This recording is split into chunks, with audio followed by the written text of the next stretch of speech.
হরে কৃষ্ণ, রাধে রাধে। নমস্কার বন্ধুরা, আমার গিরিধারী লাড্ডু গোপাল চ্যানেল থেকে আপনাদের সকলকে স্বাগত জানাই। আশা করি আপনারা সকলে ভালো আছেন, সুস্থ আছেন এবং স্বাভাবিক আছেন। আর আপনাদের জন্য আমার তো গিরিধারীর কাছে সবসময় প্রার্থনা থাকে, তাই আজকেও প্রার্থনা করি আপনারা সকলে ভালো থাকুন, সুস্থ থাকুন এবং পরিবারকে নিয়ে সদা সর্বদাই হাসি খুশিতে থাকুন। চৈত্র মাসের শুক্লপক্ষের একাদশীর নাম কি এবং এই একাদশী আমরা কবে পালন করব? 19 তারিখ, 19 এপ্রিল না 20 এপ্রিল? এই সব কিছু আমরা জানব আজকের এই ভিডিওর মাধ্যমে। এবং এই একাদশীর ব্রতের ফল আমাদের প্রিয়জনকে কিভাবে প্রদান করব এবং সেই ব্যক্তি কিভাবে তার ফল লাভ হবে আমরা, এবং এই একাদশীর সময়সূচি এবং পালনের সময়সূচি, এছাড়াও একাদশীর নির্দিষ্ট ব্রত মাহাত্ম্য কথা আমরা আজকের ভিডিওর মাধ্যম দিয়ে সমস্ত কিছু জানব। তো শুরু করার আগে বলে দিই, আমাদের ভিডিওটি যদি আপনাদের ভালো লেগে থাকে তাহলে অবশ্যই সাবস্ক্রাইব করবেন এবং পাশে বেল আইকন ঘন্টাটি অবশ্যই প্রেস করবেন এবং লাইক করবেন, কমেন্টস করবেন আর শেয়ার করে আপনাদের পরিচিত মানুষদের কাছে পৌঁছে দিন ভিডিওটি। তাহলে তারাও কিন্তু এই একাদশী ব্রত মাহাত্ম্য কথা শুনে তারাও কিন্তু উপকৃত হবে। তো চলুন বন্ধুরা শুরু করি। এই চৈত্র মাসের শুক্লপক্ষীয় একাদশীর নাম হচ্ছে কামদা একাদশী, বা অনেকে এটিকে কামিকা একাদশীও বলে থাকে। এই একাদশী পালন করতে হবে, কিছু কিছু জায়গায় আছে 19 এপ্রিল এবং পশ্চিমবঙ্গ সহ কলকাতা, বাংলাদেশ এগুলো কিন্তু পালন করতে হবে এপ্রিল মাসের 20 তারিখ।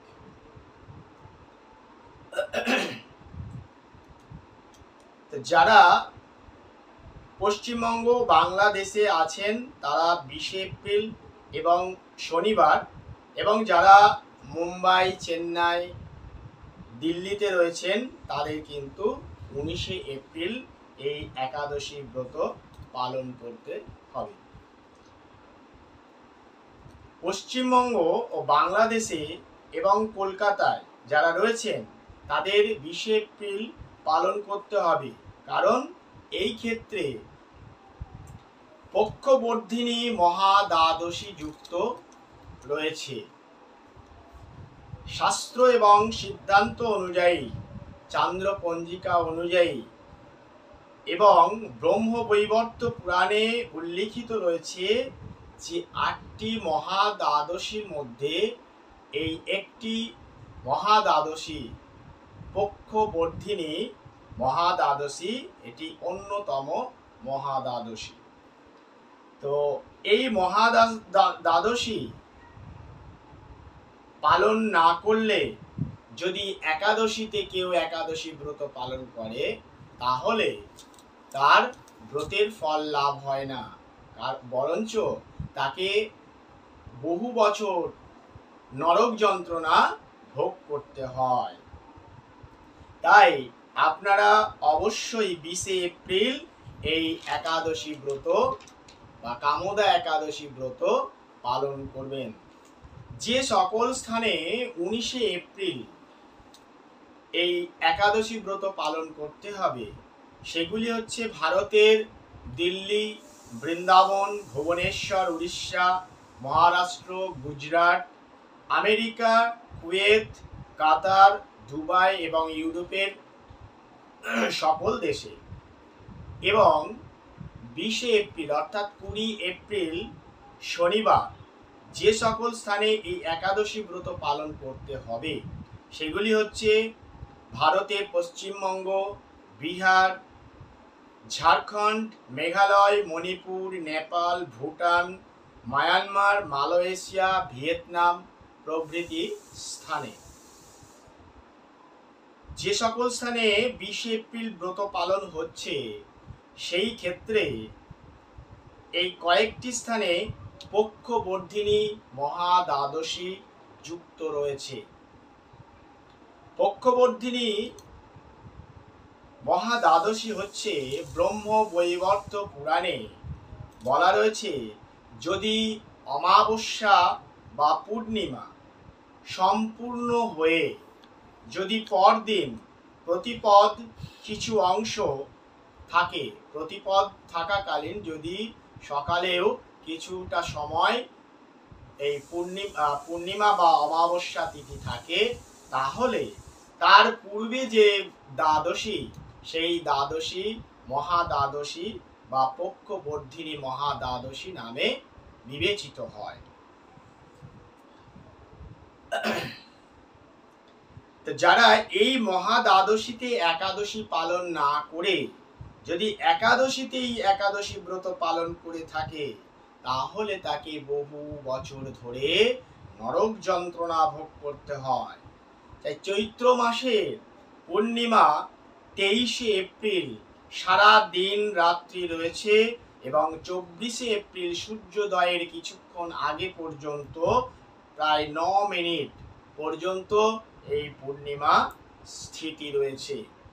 তাহলে ব্রহ্ম বৈবর্ত পুরাণ অনুসারে বা পুরাণ সিদ্ধান্ত অনুযায়ী পূর্ণিমা বা অমাবস্যা সারা দিন রাত রয়েছে এবং পরদিন প্রতিপদে কিছু অংশও কিন্তু এই পূর্ণিমা তিথি রয়েছে। তাই পূর্বের দ্বাদশী পক্ষবর্ধিনী মহা দ্বাদশী হিসাবে বিবেচিত হয়েছে। তাই এই পক্ষবর্ধিনী মহা দ্বাদশী যুক্তা একাদশী ব্রত পালন করাই হচ্ছে শ্রেয়। তাই আপনাদের এই পক্ষবর্ধিনী মহা দ্বাদশী ব্রত সঙ্গে একাদশী ব্রত পালন করলে আপনাদের মঙ্গল হবে এবং আপনাদের কল্যাণ হবে। তো বন্ধুরা, আপনারা এই পক্ষবর্ধিনী মহা দ্বাদশী যুক্ত একাদশী ব্রত পালন করবেন, তাহলে আপনার পরিবারের এবং আপনার সকলের মঙ্গল হবে। তো এই একাদশী ব্রততে, এই একাদশী ব্রত উপবাসে আপনারা কি কি করবেন? আগের দিন এবং একাদশীর পরের দিন অবশ্যই কিন্তু নিরামিষ ভোজন করবেন এবং একাদশীতে পঞ্চশস্য বর্জন করবেন। পান, বিড়ি, সিগারেট, মদ, জুয়া প্রভৃতি কিন্তু বর্জন করবেন এবং এই একাদশীতে, একাদশীর আগের দিন রাত্রি 12টার আগে রাত্রের খাওয়া সেরে নিয়ে আপনারা অবশ্যই দন্ত মাঞ্জন করে নেবেন এবং পরের দিন অর্থাৎ একাদশীর দিন প্রাতকালে প্রাতঃ স্নান সেরে নিয়ে তিলক ধারণ করে অবশ্যই আমাদের শ্রীহরি, ভগবান শ্রীহরির পূজা অর্চনা করবেন। শ্রীহরির চরণে তুলসী পত্র অর্পণ করবেন এবং সারা দিনটা অবশ্যই হরিনাম সংকীর্তন করবেন, বেশি বেশি করে হরিনাম সংকীর্তন করবেন এবং শ্রীহরির চরণে পুষ্পাঞ্জলি দেবেন এবং হরিনাম সংকীর্তনের সঙ্গে যদি সম্ভব হয় শ্রীমদ্ ভাগবত গীতা পাঠ করবেন, শ্রীমদ্ ভাগবতম পাঠ করবেন। আর যদি পাঠ করা সম্ভব না হয় তাহলে অবশ্যই আপনারা ইউটিউব চ্যানেলে সার্চ করে অবশ্যই এই শ্রীমদ্ ভগবত গীতা বা শ্রীমদ্ ভাগবতম পাঠ অবশ্যই শ্রবণ করবেন, তাহলেও কিন্তু আপনারা অবশ্যই উপকৃত হবেন। তো এই একাদশী ব্রত আমরা জানবো, পালনের সময়সূচিও জানবো। তা এই একাদশী ব্রত মাহাত্ম্য কথা আমরা পাঠ করব।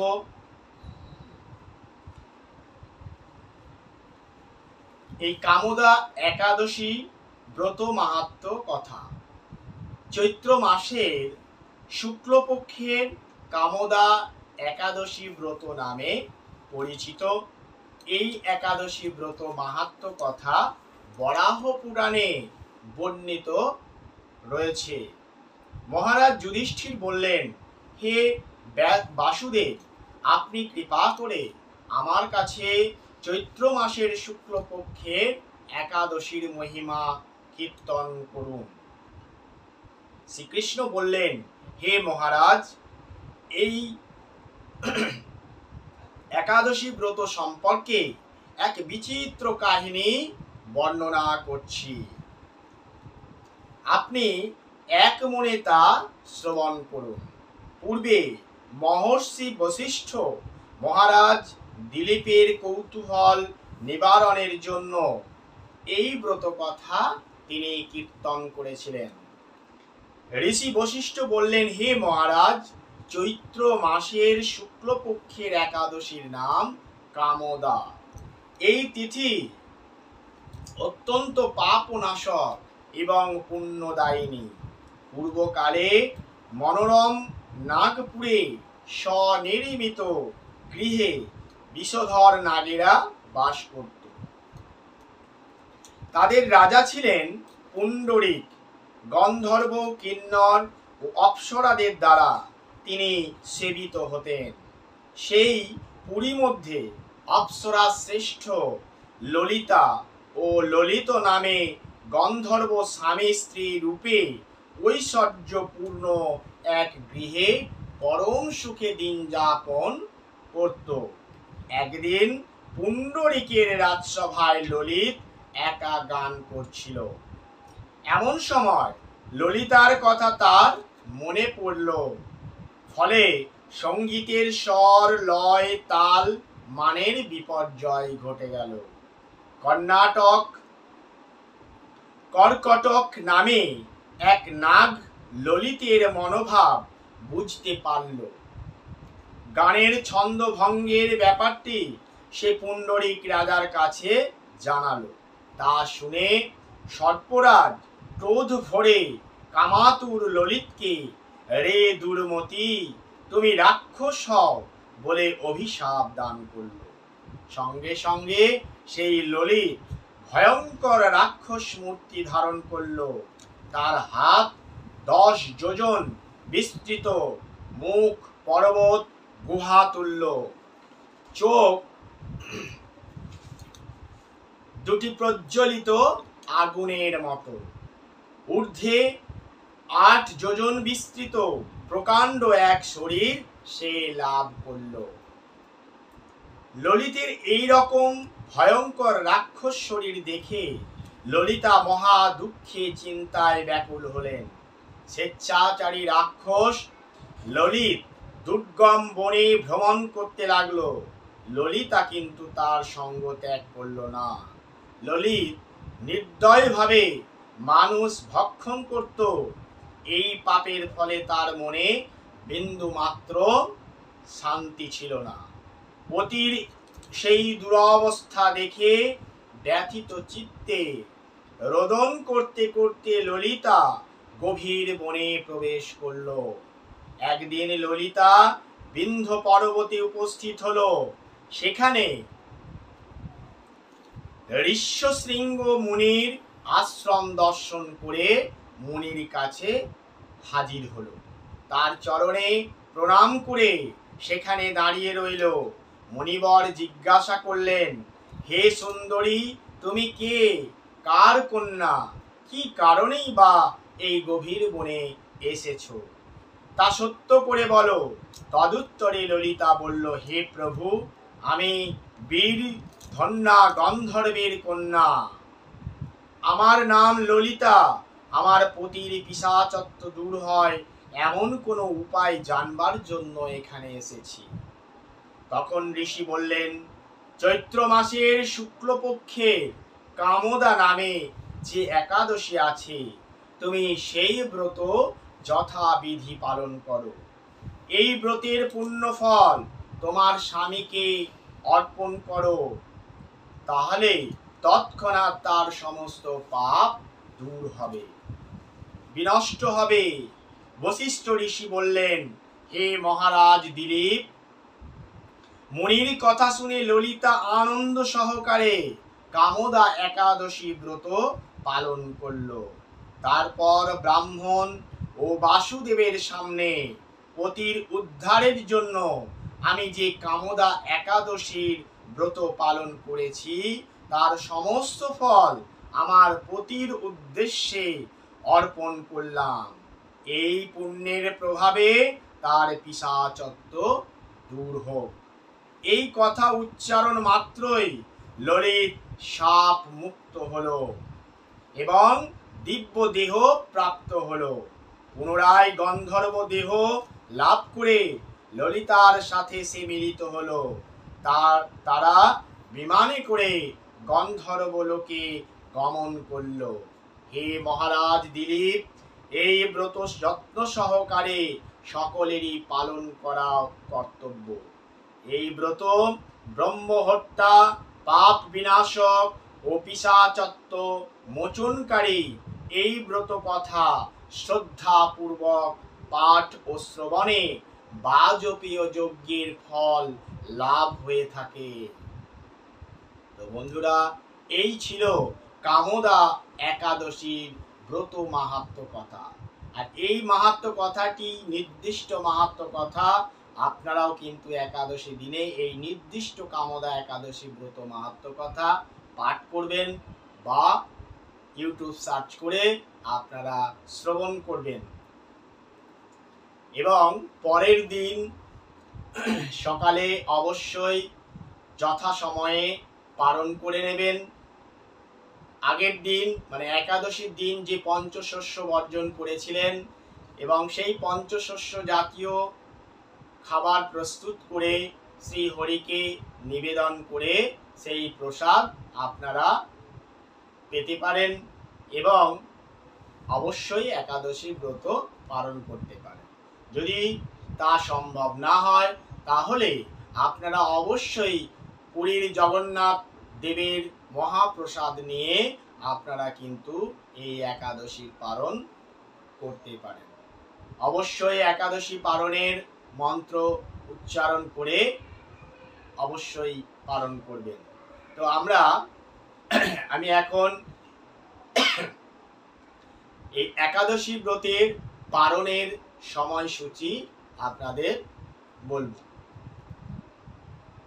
বাংলাদেশে একাদশী ব্রত পালন হচ্ছে 20 এপ্রিল এবং পরদিন অর্থাৎ 21শে এপ্রিল পালনের সময়সূচি হচ্ছে ভোর 5:31 থেকে সকাল 9:48 এর মধ্যে। পশ্চিমবঙ্গ সহ কলকাতা একাদশী পালন হবে 20 এপ্রিল এবং পরদিন পালনের সময়সূচি ভোর 5:10 থেকে সকাল 9:26 মধ্যে। বিহার 20 এপ্রিল একাদশী ব্রত পালন হবে এবং পরের দিন একাদশী পালন হবে ভোর 5:20 থেকে সকাল 9:38 মধ্যে। মুম্বাই সহ মহারাষ্ট্র একাদশী পালন হবে 19শে এপ্রিল এবং পরের দিন অর্থাৎ 20শে এপ্রিল একাদশী পালন হবে সকাল 6:17 থেকে সকাল 10:17 মধ্যে। চেন্নাই সহ তামিলনাড়ু একাদশী পালন হবে 19শে এপ্রিল এবং পরদিন পালনের সময়সূচি হচ্ছে ভোর 5:53 থেকে সকাল 10:03 মধ্যে। ভুবনেশ্বর উড়িষ্যা একাদশী পালন হবে 19শে এপ্রিল এবং পরদিন পালনের সময়সূচি হচ্ছে ভোর 5:24 থেকে সকাল 9:38 মধ্যে। দিল্লি একাদশী পালন হবে 19শে এপ্রিল এবং পরদিন পালনের সময়সূচি হচ্ছে ভোর 5:50 থেকে সকাল 10:10 মধ্যে। আসাম একাদশী পালন হবে 20 এপ্রিল। পরদিন পালনের সময়সূচি হচ্ছে 4:54 থেকে সকাল 9:12 মধ্যে। মেঘালয় 20 এপ্রিল একাদশী ব্রত পালন হবে এবং একাদশী পালনের সময়সূচি পরদিন ভোর 4:54 থেকে সকাল 9:12 মধ্যে। গুজরাট একাদশী পালন হবে 19 এপ্রিল এবং পরদিন পালনের সময়সূচি সকাল 6:21 থেকে সকাল 10:36 মধ্যে। নেপাল একাদশী পালন হবে 20 এপ্রিল এবং পরদিন পালনের সময়সূচি ভোর 5:33 থেকে 9:52 মধ্যে।